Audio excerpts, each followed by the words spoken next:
Hello everyone, welcome to Black Mirror Horror. कैसे हैं आप सब? आई होप आप सब ठीक होंगे और इस गर्मी में खूब एंजॉय कर रहे होंगे।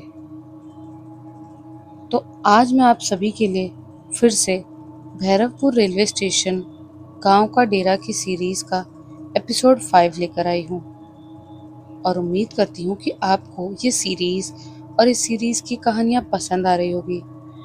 तो अगर कहानियाँ पसंद आ रही हो तो इस वीडियो को लाइक और चैनल को सब्सक्राइब ज़रूर कीजिएगा और साथ ही इन सीरीज को और इन कहानियों को ज़्यादा से ज़्यादा शेयर कीजिएगा ताकि ऐसी और नई नई कहानियाँ आप सभी के लिए लाने की मोटिवेशन हमें मिलती रहे और हम और ज़्यादा मेहनत करें और आप सभी के लिए इससे भी अच्छी अच्छी कहानियाँ लाएं। तो जैसा कि आप सब जानते हैं, भैरवपुर रेलवे स्टेशन गांव का डेरा सीरीज में हमने पिछली कहानी में देखा कि कैसे भैरवपुर का रेलवे स्टेशन बना नेपाली व्यापारी का नया बसेरा और सुधीर चाचा ने कैसे अपने खुद के बेटे की आप बीती सुनाई। अगर आपने अभी तक ये वीडियो नहीं देखी हो तो चैनल में जाकर ज़रूर देखें। आज मैं आपके लिए इस सीरीज की अगली कहानी लेकर आई हूँ। जब सुधीर चाचा कहानी सुना रहे थे तो हमने देखा कि कैसे अचानक से काफी दिनों बाद रेलवे स्टेशन पर उन कीट पतंगों और छोटे कीड़े मकोड़ों का बहुत बड़ा झुंड आ गया। इसी बात की चर्चा अगले दिन सुबह सुधीर चाचा और मोहन कर रहे थे। मोहन अपनी लारी पर लस्सी बना रहा था और थोड़ी देर के लिए गांव में लोगों का आना कम हुआ था, जिससे सुधीर चाचा थोड़ा फ्री हुए और मोहन के पास गए। मोहन ने कहा, क्या मैं आपके लिए एक बढ़िया सी लस्सी बनाऊं चाचा? अरे नहीं नहीं, मुझे अभी लस्सी नहीं पीनी। लेकिन तुम ये बताओ, तुम लोग जब यहाँ पर डेरा डालकर बैठते थे तो क्या कल रात की ही तरह वो कीट पतंगों का झुंड आ जाता था? मोहन थोड़ा शॉक हो गया कि अचानक चाचा ऐसा क्यों पूछ रहे हैं। अरे आपको ऐसा सवाल क्यों आ रहा है? चाचा बोले, मैं तो बस इसीलिए पूछ रहा हूँ क्योंकि काफी दिनों तक तो ऐसा कुछ दिखा नहीं, लेकिन कल जब हमने आत्माओं और प्रेतों की बातें की तो ये सब दिखाई दिया। ऐसा लगा जैसे उनका इन सब कहानियों के साथ कोई रिश्ता हो या फिर यहाँ आसपास कोई अनजान शक्तियाँ हो जो हमारी उन बातों से आकर्षित हो रही हो। मोहन ने तुरंत समझ लिया कि चाचा को सच बताना पड़ेगा। उसने सब शुरू से बताना शुरू किया और कहा, चाचा, सर्दियों के मौसम में जब हम यहाँ इकट्ठा होना शुरू हुए तब पहले भी यहाँ कुछ नहीं था, लेकिन जब हमने इन नकारात्मक शक्तियों पर बातें करना शुरू की तो वो आ जाते थे। कल भी यही हुआ। चाचा बोले, यानी मेरा शक सही निकला। अमित उनकी बातें सुन रहा था। उसने कहा, अरे ऐसी कोई बात होती है क्या भला? ये सब तो आप सब बस ज्यादा सोच रहे हैं। आत्मा की बातें तो समझ आती है, लेकिन अब आप ऐसी बातें करके लोगों को या उनके धंधे की जगह पर डर फैला रहे हैं। तभी राजू से रहा नहीं गया और उसने बीच में टोक कर सबको कहा, अरे आप लोगों को मैं भी एक बात बताना चाहता हूँ, लेकिन मैं खुद इन सब चीज़ों में भरोसा नहीं करता। संतोष ने कहा, कैसी बात बताना चाहते हो? राजू ने कहा, मैं आज तक इस बात को मजाक समझता था, लेकिन कल रात की घटना और फिर गांव वाले वापस गए उसके बाद कीट पतंगों का आतंक देखकर मुझे लगता है ये सब सच होगा। संतोष गुस्सा हो गया, अरे भाई जल्दी बोल, क्यों बातें गोल गोल घुमा रहा है? सीधी तरह तुझे बोलना नहीं आता? राजू ने कहा, अरे भाई सुनो ना, मैं बोल रहा हूँ ना। मैं नहीं मानता था कि ऐसी बातें डिस्कस हो रही हो, वहां पर कहीं से कोई आसपास मौजूद शक्तियां आकर्षित होकर अपना प्रभाव दिखाने आ जाती होंगी। ऐसी मैंने एक घटना सुन रखी है जो थोड़ी हमारी घटना से मिलती है, लेकिन वो बात पहले मुझे फिल्मी लगी, पर अब ऐसे ही सोचकर मुझे तो डर लगने लगा है। अमित ने उसको चैलेंज दिया, अगर तेरी कहानी इतनी डरावनी है तो क्यों ना शाम को हम सबको ये सुना, अगर उसमें दम हुआ तो मान लेंगे। राजू ने कहा, ठीक है, मैं तो सुनाने के लिए तैयार हूँ। सच ना लगे और फिल्मी लगे तो उसमें मेरी कोई गारंटी नहीं। सुधीर चाचा बोले, अरे भाई, तू सच बताने वाला है ना या मनगढ़ंत बातें करने वाला है? हमें तो लगता है तू बातें बना रहा है। राजू बोला, अरे नहीं चाचा, मैं जो बताने वाला हूँ वो बस वैसे ही बताऊंगा जैसा मैंने अपने दोस्त से सुना है। मोहन बोला, फिर तो ठीक है, बैठते हैं शाम को। लेकिन राजू डर रहा था। उसने कहा, कहानी थोड़ी डरावनी है और अगर वो कीट पतंगों का झुंड हम पर हावी हो गया तो। संतोष ने कहा, उन सब की चिंता तू मुझ पर छोड़ दे। देखना मैं रात को क्या करता हूँ, वो हमें परेशान नहीं करेंगे। इतना डिस्कस करके सब अलग हुए और रात होने का वेट करने लगे और अपने काम में लग गए। शाम ढली, सबकी दुकान बंद हुई। सब अपने अपने खाने के लिए खाना बनाने में बिजी हो गए। फिर रात 9 बजे सब इकट्ठा हुए और संतोष के हाथ में ताजे नीम के पत्ते दिखे। उसने नीम के पत्ते एक जगह रखे और आज रीना और सरोज थोड़ा पहले ही डरी हुई थी, इसलिए सरोज का पति भी साथ आया था, क्योंकि काफी दिनों से सरोज उसको बताती थी कि हम भूत प्रेतों की किस्से कहानियां एक दूसरे को सुनाते हैं और डर लगने लगता है। आज इसी बात को देखने सरोज का पति मंगू आया था। सब बैठे और राजू ने कहा, भाई अब आज की पार्टी तेरी तरफ से। अमित तुरंत गया और अपनी लारी से सबके लिए आइसक्रीम की डिब्बियां तैयार करने लगा। आज राजू बैठा था सामने और उसके सामने सब काफी उत्सुकता से देख रहे थे कि ऐसी क्या बात बताने वाला होगा राजू। राजू ने कहा, 2.5 साल पहले मेरा दोस्त अपने कजिन की शादी के लिए बारात में भोपाल गया था। उसके परिवार में वो यानी 22 साल का नंदन, उसकी 17 साल की बहन निधि और उसके माँ बाप रमा और भरत चाचा थे। वो पहली बार अपने स्टेट मध्य प्रदेश से निकलकर बिहार गए थे, इसीलिए उनको वहां पर घूमने के लिए 2 दिन रुकना था, फिर वापस आना था। आप लोग मान लो कि आज वो बिहार के लिए निकलने वाले हैं, कल पहुंचने वाले हैं और परसों मेरे दोस्त की शादी है और तरसों बारात बहू को लेकर वापस आने के लिए निकलने वाली है और नंदन की फैमिली उसके बाद भी 2 दिन और वहां रुक कर अपने तरीके से वापस आने वाली है। ऐसा उनका प्लान था। वो लोग शादी में गए, वो मुझे भी पता था क्योंकि रोज नंदन हमारे साथ बैठने आता था, लेकिन उसने बता दिया था कि अगले हफ्ते वो घूमने जा रहा है। वो लोग बारात लेकर शनिवार रात को निकले और संडे नाइट को वहां पहुंचे, जहां उनके स्वागत के साथ उनके लिए सारी व्यवस्थाएं कन्या पक्ष वालों ने की थी। वो था एक समाज। समाज मतलब किसी समुदाय की ऐसी सार्वजनिक जगह जहां पर अच्छे बुरे सारे कार्यों के लिए वो लोग उस जगह को इस्तेमाल करते हैं।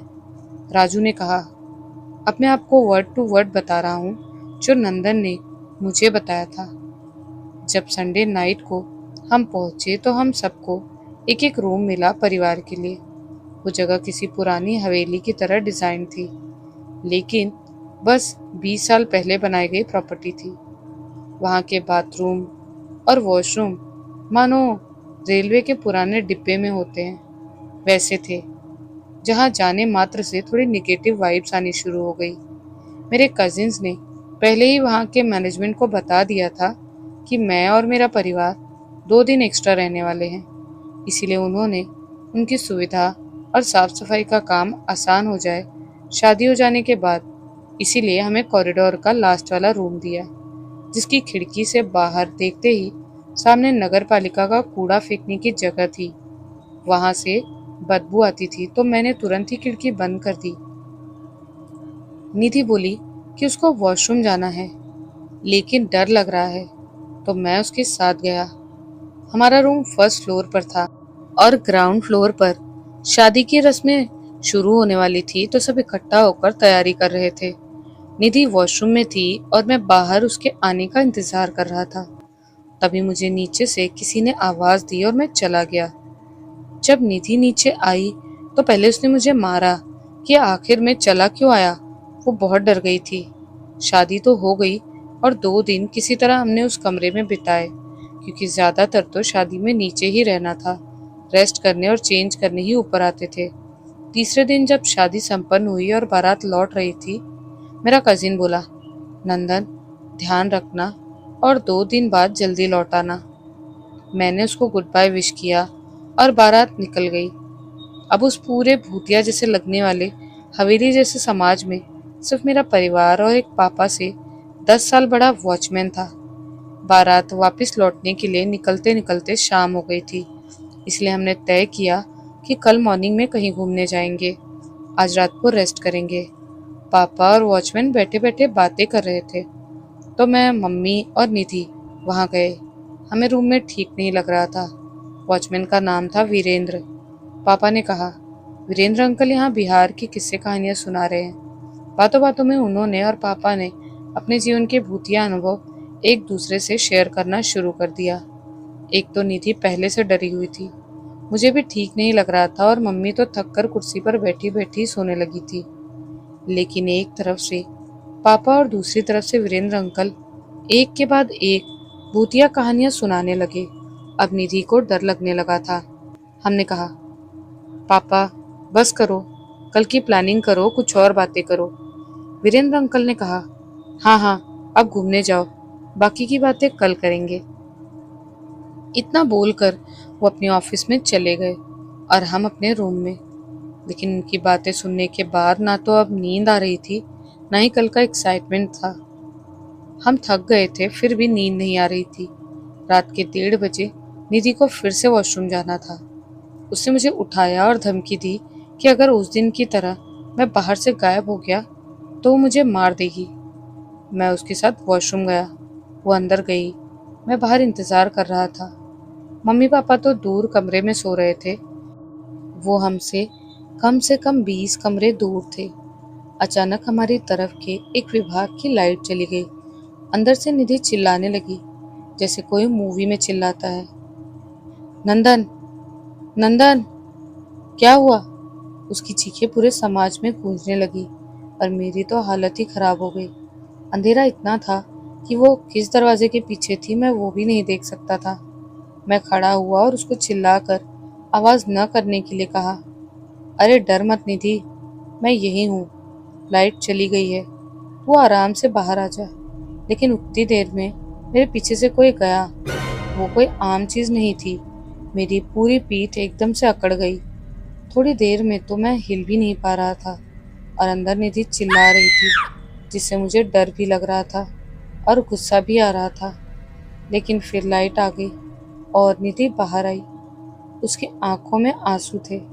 वो सीधा मुझे बोली कि तुमने लाइट बंद की थी? मैंने कहा, अरे देखो हर जगह बंद थी। फिर उसने कहा, जल्दी चलो यहाँ से। वो रूम की ओर आते हुए पूरा कांप रही थी और अपने बालों को पकड़े हुए थी। ये उसका व्यवहार मुझे अजीब लगा। जब हम रूम में गए तो मम्मी पापा सोए हुए थे। न उनको भनक लगी कि निधि इतना चिल्ला रही थी, ना ही वॉचमैन देखने आया। ऊपर से जब मैं रूम में गया तो वो विंडो खुली थी जो मैंने बंद की थी। बदबू के कारण इसकी वजह से पूरा रूम एकदम से बास मारने लगा था और निधि तो सीधा अपने बेड पर जाकर कंबल पकड़कर बैठ गई। मैंने विंडो बंद की और उसके पास जाकर बैठा। मैंने कहा, अरे डरो मत, अब कुछ नहीं होगा, बस लाइट चली गई थी। मैंने उसको बताया कि देखो मेरे पीठ में कुछ जलन हो रही है, मुझे देखकर बता सकती हो क्या क्या हुआ है? तो वो रोने लगी। मुझे अजीब लगा, अब ये रो क्यों रही है? मैंने क्या कहा जो इतना रो रही हो? जल्दी सो जा, कल सुबह हमें घूमने भी जाना है। निधि ने कहा। यह बदबू उस वॉशरूम में भी आ रही थी और जब मैं बाहर निकलने के लिए दरवाजा खोल रही थी तो अचानक मुझे अनजान चीज या किसी हवा का धक्का लगा और मैं नीचे गिर गई। इसलिए मैं और चिल्लाने लगी। मैं फिर से खड़ी हुई तो मुझे ये बहुत तेज बदबू आने लगी और दरवाजा खुल ही नहीं रहा था। जब तक लाइट नहीं आ गई मैं खोल ही नहीं पाई। मैंने अपनी बहन को शांत किया और फिर रिक्वेस्ट की कि मेरी पीठ पर देखें, मुझे जलन हो रही है। जब मैंने टी शर्ट उतार करके उसको दिखाया तो वो और डर गई। उसने फट से मेरी टी शर्ट नीचे कर दी और बोली, अरे जल्दी से पापा को उठाओ भाई, ये तो कोई प्रॉब्लम हुई है। तुम्हारी पीठ पर नाखूनों के निशान है और कोई आकृति बनी हुई है। नाखून और आकृति की बात सुनकर मेरे पसीने छूट गए। जब मैंने कमरे के आईने में पीछे मुड़कर देखा तो मैं डर गया। मैंने झट से पापा को उठाया, मम्मी भी उठ गई। पापा ने देखा और पूछा, ये कैसे हुआ? मैंने उनको सब बताया तो पापा ने कहा, ऐसा थोड़ी होता है, ये तो नामुमकिन है। लेकिन निधि के चेहरे पर अब भी डर था। वो देखकर पापा ने कहा, चलो वहाँ। मैंने उनको मना किया, लेकिन वो माने नहीं और उस बाथरूम वाले इलाके की ओर भागे। मैं और निधि उनके पीछे गए। वहां जब गए तो मुझे समझ आया कि निधि सच बोल रही थी। ये बदबू यहाँ भी आ रही थी। लेकिन अजीब बात ये थी कि ये जगह उस कूड़े वाली जगह से काफी दूर थी और बीच में इतने सारे कमरे थे। यहाँ पर ये आ ही नहीं सकती थी। फिर पापा ने जो कहा उससे मेरी धड़कन लगभग बंद होते होते रह गई। उन्होंने कहा कि यहाँ पर कुछ है, ये बदबू उस खिड़की से नहीं आ रही। निधि ने पूछा, क्या है? आप क्या बात कर रहे हो? तो पापा बोले, कुछ है यहाँ पर और इसी वजह से हमें यहाँ नहीं होना चाहिए।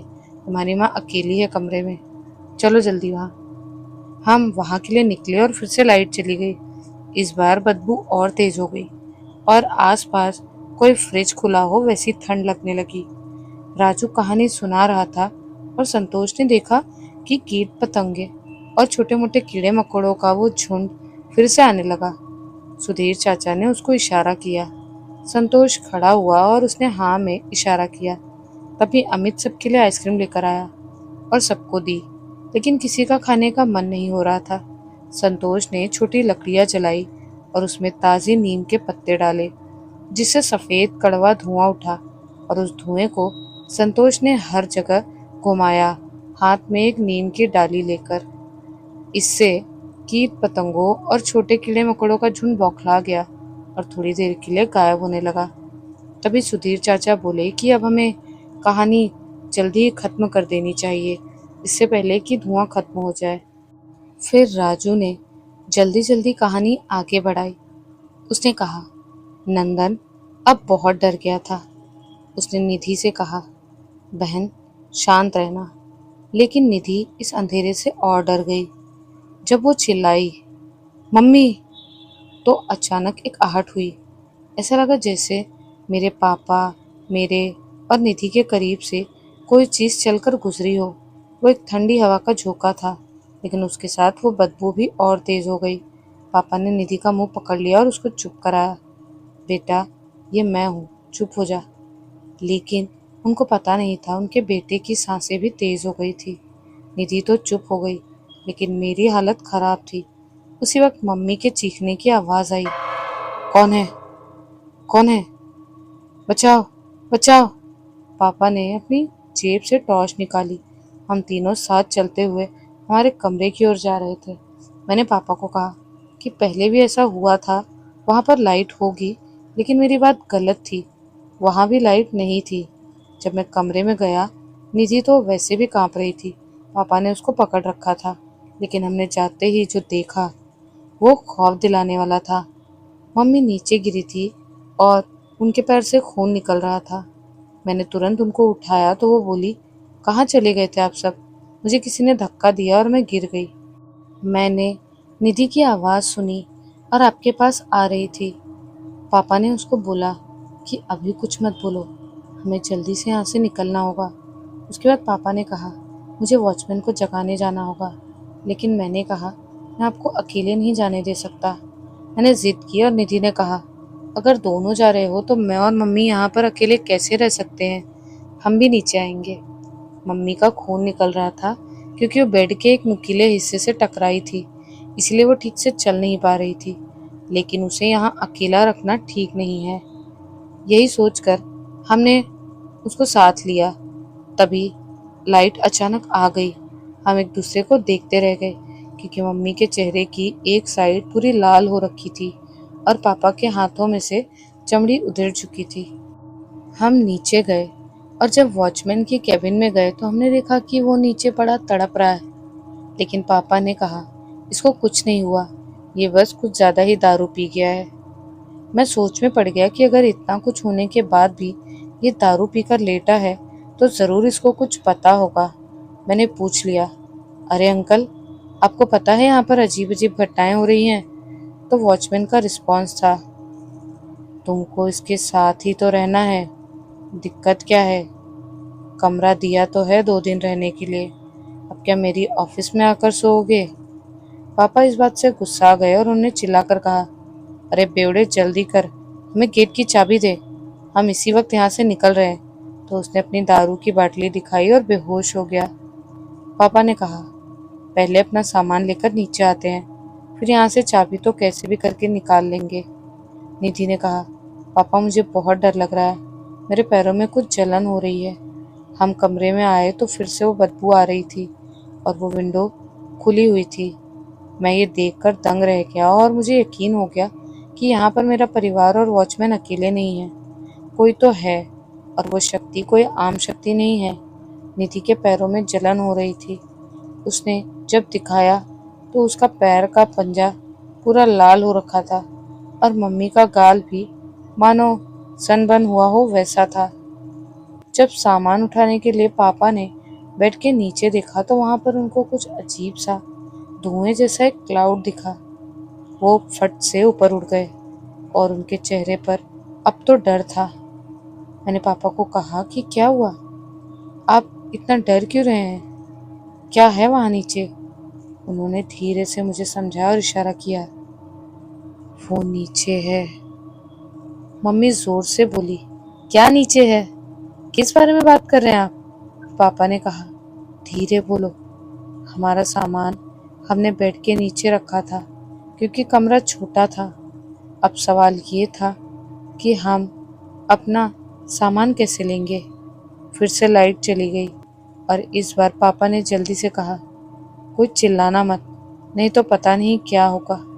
उन्होंने टॉर्च ऑन की और कहा कि चलो बाहर चलो, लेकिन लॉबी में अब अजीब तरह का एहसास था। मुझे क्लियरली महसूस हो रहा था कि सामने कोई खड़ा है, लेकिन मैं किसी को देख नहीं पा रहा था। वो एक साया था या पता नहीं क्या था।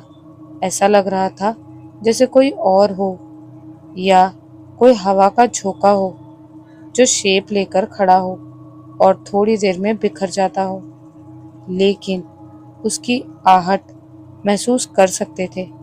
कभी कभी ऐसा लगता था जैसे वो छूकर निकला हो या पास से निकल रहा हो, लेकिन ना कोई चेहरा, ना कोई शरीर या इंसानी आत्मा जैसा हुलिया जिससे हम कुछ पता लगा सके।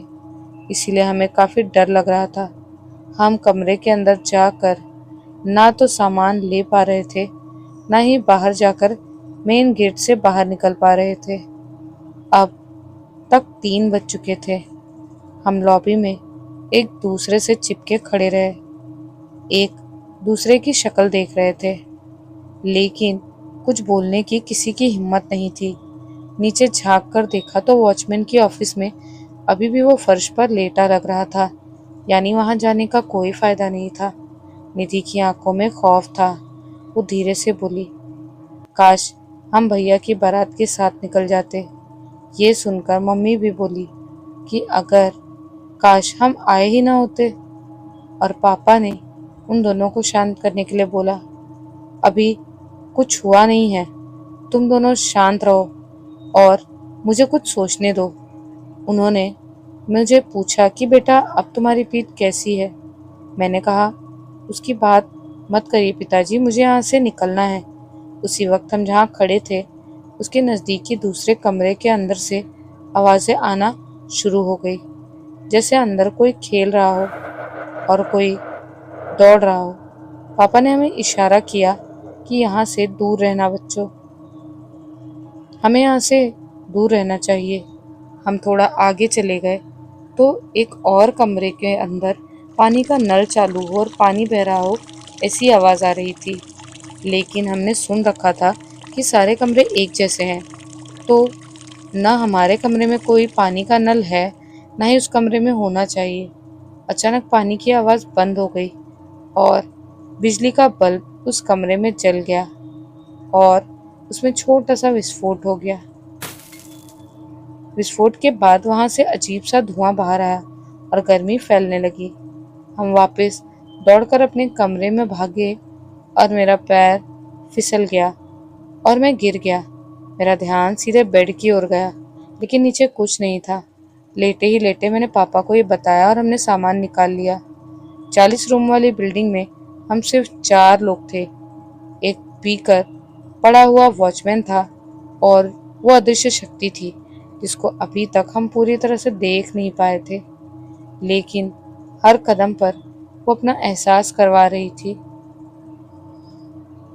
कमरे से बाहर सामान निकालकर सब चेक करके हमने सामान नीचे उतारा और हम फिर वॉचमैन के केबिन की ओर गए। वहां पर वो बदबू आ रही थी, तो मैंने पापा को इशारा किया कि अभी कुछ नहीं करना चाहिए, नहीं तो कुछ भी हो सकता है। फिर से लाइट चली गई और अब मुझे लगने लगा था कि शायद हमें कुछ हो जाएगा। 3:30 बज चुके थे। नीचे जो मैरिज हॉल था उसके कोने में हम बैठे थोड़ी देर।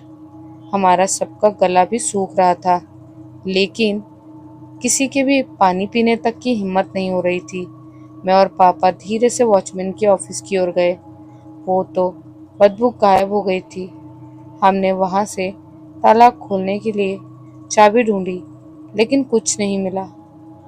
हम सब ने देख लिया, फिर सारी जगह ढूंढा, पर चाबी नहीं मिली। फिर हमने वॉचमैन को जगाने की कोशिश की, लेकिन कोई भी रिस्पॉन्स उसकी ओर से नहीं आया। मुझे काफ़ी स्ट्रेस हो रहा था। मम्मी और पापा और निधि की काफ़ी फिक्र हो रही थी। ऊपर से चाबी नहीं मिल रही थी। फिर अचानक से मैरिज हॉल वाली इलेक्ट्रिक लाइन में आग लग गई। भारी शॉक सर्किट हो गया। एक तरफ से वायर जलना शुरू हो गई थी।